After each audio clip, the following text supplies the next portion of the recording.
No, umasipala weTheku eThekwini municipality ususiza kakhulu ngokuthi usifakele ama-Wi-Fi kuma-sports esijoyinti esihlangane kuwona.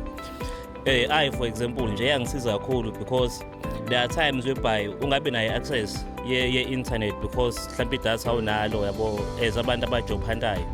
So at least uyakwazi ukuthi ufike lana and uthola 2 gig a day each individually. So then so far nje ngiyakwazi uku-access ama-emails ami, ngiyakwazi ukungena online ngibheka ama-job opportunities, business opportunities, ngiyakwazi ukungena na kwi-social media just to get updated ukuthi kwenzakalani, what opportunities are there, yabo. And so far I'm very impressed in terms of speed se-Wi-Fi.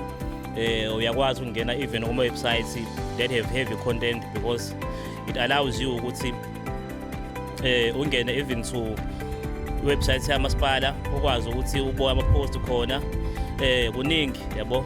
But engakufisa kakhulu nje ukuthi ngincenga kumasipala ukuthi uyi-maintain le service delivery because iyasiza kakhulu, kungabi ukuthi sine-Wi-Fi namhlanje then days down the line i-Wi-Fi asisanayo yabo. So I just wish ukuthi umasipala ungaqhubeka and keep the good work.